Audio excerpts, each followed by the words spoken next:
আমাদের new market থেকে মোহাম্মদপুর তুরি আর এইটা হচ্ছে সদরঘাট তুরি আমাদের এরিয়া দেখ আমরা সুন্দরভাবে নিয়ন্ত্রণ চলু এবং আমারও দিয়া আমার 3টা লোক চলে এরকম সব বাইরে দিয়া 3টা-4টা লোক চলে। এখন যদি আমি নিজে না বাঁচতে পারি বা আমার সন্তান না বাঁচতে পারি তা আমার বাচ্চা লাভ নাই, লাভ আছে কোনো লাভ নাই।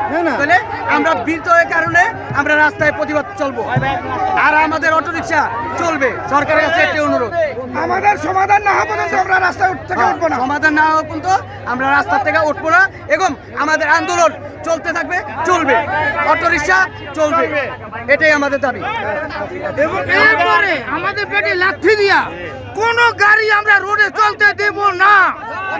আমাদের পেটে লাথি দিয়া আমরা শান্তি হতে দেব না।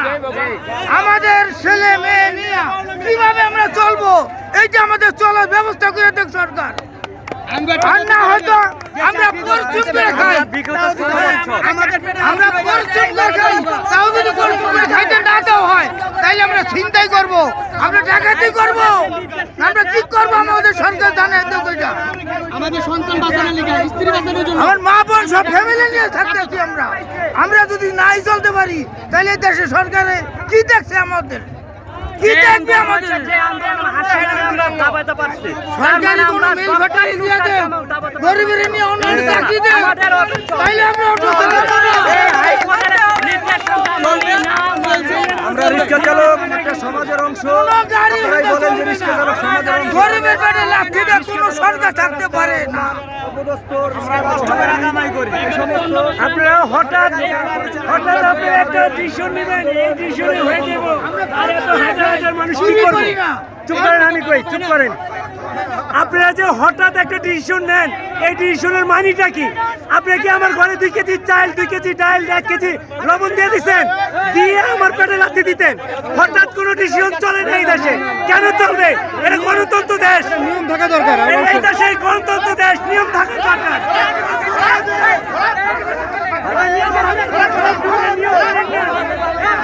আপনি নিয়ম মানেন না, আপনি হাইকোর্ট সুপ্রিম কোর্ট জজ করে যা করবেন তাই হবে। আগে রাজপথে নাইমা দেখতে হবে জনগণ কি চায়। আপনাদেরকে আর চায় না এই ধরনের সরকার আমাদের দরকার নাই, আমরা এই ধরনের সরকার দরকার নাই। আপনি ইনপুট বন্ধ করেন, অবৈধ গাড়ি ইনপুট বন্ধ করেন। আমরা কি চুরি করে আনছি না আমরা বানাইছি?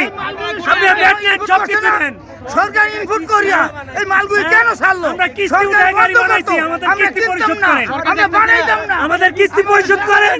আমরা আজকে কি খামো? আজকে তো আমাদের ঘরে ভাত নাই, আমরা কি খামো? আপনি এত মুরগির গোশ খাইবেন, গরুর গোশ খাইবেন বাসায় বৈশা বৈশা, হ্যাঁ? আমরা কি খাবো? আমরা কি খাবো? কি আমাদের নির্দিষ্ট একটা সময় দেন, আমরা কি করবো? আমরা একটা কিছু করে দেন, হ্যাঁ? নাইলে আমরা রাজপথ ছাড়বো না, রক্ত দিয়েছি আরো রক্ত দেবো। এটা সরকার নিয়ে যাও, নিয়ে আমাদের টাকা দিয়ে দাও, যে দাও গাড়ি তোমরা চলাইতে পারবে না, তোমাদের গাড়ি আমরা কিনে নিলাম, তাও আমরা করবো। সরকার একটা